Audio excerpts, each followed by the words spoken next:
Hey, what's up, guys? I usually don't do this type of stuff, but it's a momentous occasion, so I decided why not do a video about it. I finally finished my bike. Well, it's not to say that it wasn't pieces and parts before, but it's at the point where I can sort of show it off and, pinpoint what I did to this thing to make it, quote unquote, my own. Now it's a Harley Sportster 883, which is the smallest engine and the smallest bike Harley ever makes. Truth be told, it's a 2004 model with a carburetor, nothing new, no fuel injection, but it's not exactly stock anymore. So not too long ago, I had an unfortunate date with a pothole where I have severed, or should I say sheared off, the two bolts over there that hold up the front foot peg. So I schlepped it home, and now I needed to drill it out. To drill it out, I had to take off the exhaust, and when I did, I snapped the exhaust studs in the heads for the front cylinder. Yeah, not fun. So, I had to take the heads off to drill them out as well. And at that point, you have your engine pretty much 50% apart. And if you have it 50% apart, you gotta do upgrades. And that's exactly what I did. So I tore the entire engine apart, I bought some upgrade parts, and I have rebuilt it. And now it's back. Bigger, better. But with a bigger, better engine, which I'll get into in a second, you have to get better brakes. And that's exactly what I did. Now, a traditional Harley Sportster, especially the 2004 model, which is 2004 Harley Sportster Classic, has only one brake disc up front. And I have converted into two. Because what's better than one, most of the time it's two. Now, this entire front end, except for one part, is not original on this bike. It's all been sourced, redone, refinished, and rebuilt. Had to get a new tire, a new wheel. This is the third iteration of the wheel. The first wheel I had that I bought was the wrong wheel. The second wheel I bought was the right wheel, and it rode great. Unfortunately, I had another incident with another pothole, which made that wheel, let's just say, not usable anymore. So this is the third iteration of the wheel. Had to get obviously new brake rotors. Got these front show-off forks from a 2005 Roadster, which has both forks with mounting points for the brake calipers. And I think these are the 2005 Sportster brake calipers, which I had to rebuild and modify to fit the dual system on a 21-inch wheel. I think the original 2005 Sportster wheel is like 19 inches, and the spokes don't interfere with the brake calipers. So there's spacing in there. But unfortunately, this is a 21-inch wheel. So I had to shave off the sides of those both calipers, machine them off actually in the machine shop to make them fit so they won't hit the spokes. Had to buy a new triple tree. The original triple tree was cracked over here really badly. There's a crack going all the way across the shackle. Obviously they're rebuilt. They have a progressive spring cartridge from top to bottom. New hardware. Had to also build my own brake lines. I got this build your own brake line kit from Magnum Shielding. So all of these lines, collector, even up to this, is all brand new. Got a new lever and new brake master cylinder. That was probably the easiest part of this job. They don't really match. One lever is chrome, the other lever is not.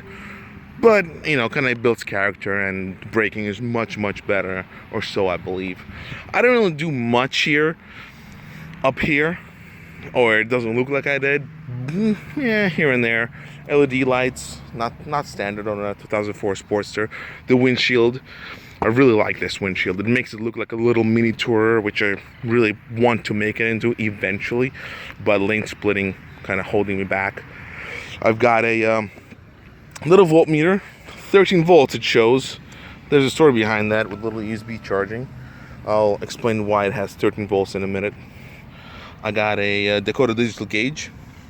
I had a Harley digital gauge on this before, but unfortunately the gauge that was here before did not fit with a new computer that you have to install once you do a bigger kit for the engine.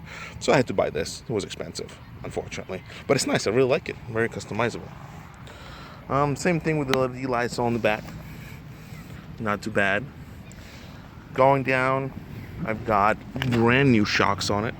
The original shocks that this bike's come from is not bad. It's actually pretty great, but it did not carry my weight really well. So I had to replace them with the progressive ones, which I did. And then that same Pothole pretty much destroyed the shocks that were on here before. So I had to buy a third set of shocks. These are not too bad. I like them. A little grimy here, but this is old. Some Chinese company, no brand, no name, but these work really well with the exterior reservoir. I like the way it looks. More cosmetic than not, but original covers for the struts for the frame rails that go behind here are rotted off as well, along with the old turn signals. It was dropped once or twice, not by me, but pretty much the turn signals were loose and they were eating inside of the bracket, which was already rotten. So I had to buy a new assembly. Not a big deal. It was really easy to do. The pillion seat came originally with the bike.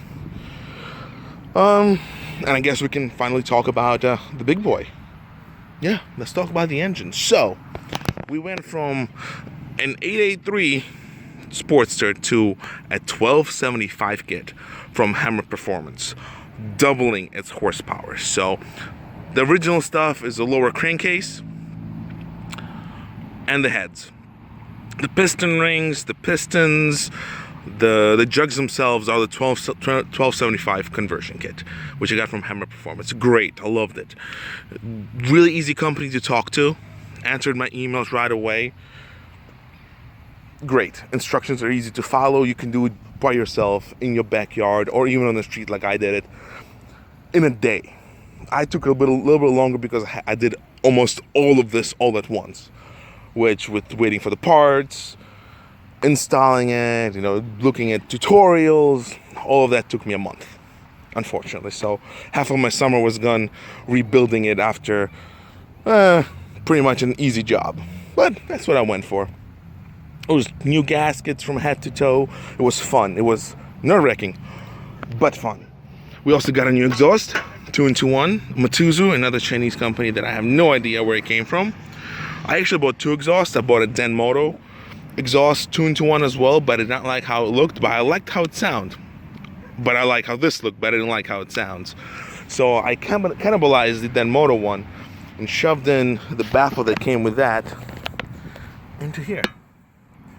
I also got a either Vance & Hines or Bassani decibel killer inside there. It's another little baffle that dumbs down the noise, and I J-rigged it inside, so it sounds really quiet. You can literally hear the engine working and not the exhaust, which is perfect for the highway and perfect for the riding on the streets and turning it on in the middle of the night. Not gonna bother people that much. To add to the magnificent power plant, I actually have this carburetor, since it's a carburetor bike. It is a S&S Super E carburetor. Great. I ran it on the other engine and gave it a little bit of boost. It doesn't have as much complexity as the CV carbs that these bikes come from. Easy to tune, works, heats up the bike really easy. I really love it. It's great. It's great. Also had to do new fuel lines and new spark plugs with my little wiring loom harness here and there. The only thing I didn't do is the cams. That's for the future, and maybe the heads. That's for the future too. But all of that is the future. It's a future problems for me. Future problems. Again, little bit of paintwork here and there. Some already wearing off, unfortunately. But it comes with the territory. It's never finished. Never finished. I also had to put a new stator. The old stator completely blew, was unworkable. Had to put new stator, and then some brake clean and some acidic stuff got on the paintwork here and pretty much destroyed it. But at least I got this cool see-through window with some tracer dye in the oil just to make sure there's no leaks while I'm not looking. This will get fixed when the time for this upgrade comes, which I have to replace a few parts in there again, torque some things down, but for now it works great. And then I have the little passenger bag, which contains another battery. So I'm running 2 batteries on this bike. One here that creates that abnormally high voltage. Because I'm running so many electronics, I also have some LED strips along the bike, and the night looks really nice. But unfortunately, this battery wouldn't fit in the battery case. And the battery that's in there doesn't have enough cranking amps to crank this new heavier engine reliably. But this one does. So I'm running them in series, and in case, I'm getting double the power, which is just great. Also got a new horn. This horn is like 120 decibel horn. Let's see if it works. I scared this guy behind me. Great, but all of that together, all these new systems suck up the energy, so double battery doesn't really bother me. It's unorthodox, but it doesn't bother me at all. Well, let's turn it on, see how it sounds. Give a little sound test for y'all, see if you like it. Hopefully it turns on. Power on, give it a little bit of gas, see if it cranks over.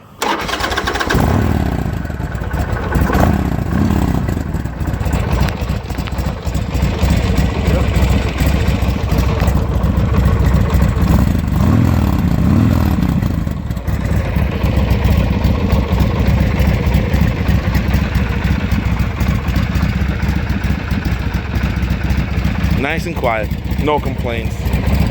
And I added a little bit of oil gauge to see the heat. The next upgrade is going to be an oil cooler. But oh no, that's all. That's all she wrote. New seat, cushier for the lady and me. Even though the suspension is better both up front and in the back, a cushier seat never hurts. Yeah.